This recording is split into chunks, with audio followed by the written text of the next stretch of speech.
Today we're at the Hair She Grows Salon in support of a woman's run business, and Liza, the owner, has a big story to tell us from what has happened over the last 2 months. And starting off with behind us, which was the previous salon, which unfortunately burned down due to load shedding and a hairdryer that was left. She has, in the space of about 3 weeks, managed to move into a brand new salon 2 stories down the road, and we're going to find out her story today.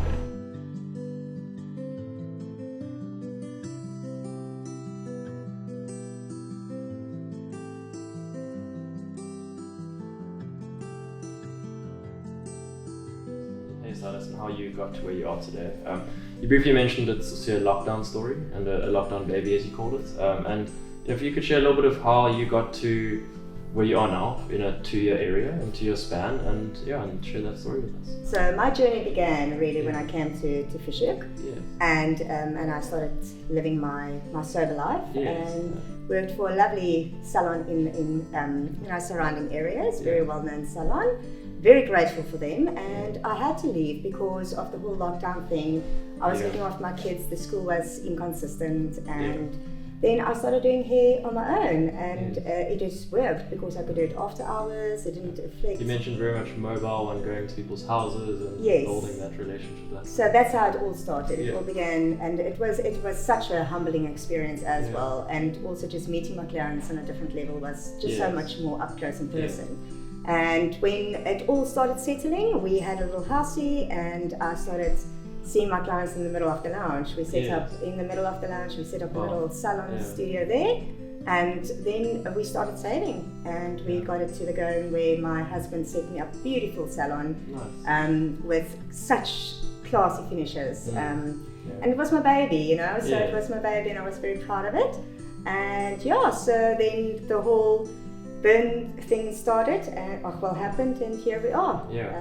Hope that answers the question. I think if you have your biggest, motivation and inspiration each day for coming into work, what does mean it's your business, but it's work, and what motivates you each day to get up and your clients? My clients.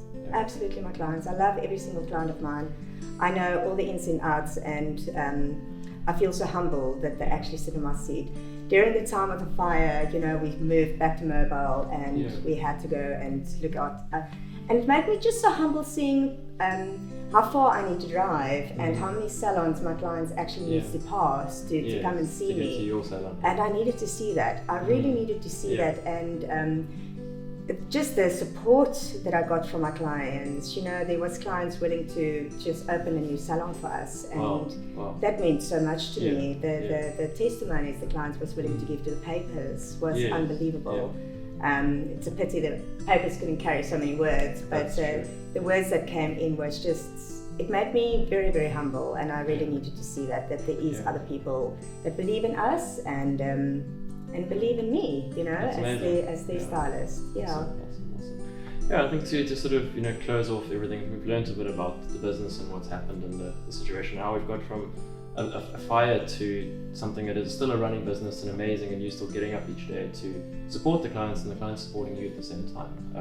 I think a part of the Women's Month, and something that's maybe you need a little bit of time to answer it, but in terms of what advice you can give to others to empower other women, to do it, and how, especially for the theme of the month being Women's Month, and what would you have to say to other women to get to the point where you are? Don't ask permission, just go for it. Just go for it. If you believe in something, take it and make it work for yourself. As women, we are go-getters, and you know what? Just go for it. Don't let anybody stand in your way. If you believe in yourself, we can do it. Here I am, I'm a recovered addict and a dyslexic woman, and I'm a pretty much successful lady. There we go. Oh, that's amazing. Well, thank you very much. It was lovely to meet you today and to see the salon, and I hope you all the best for the future going forward. Thank you very much. Awesome. Okay.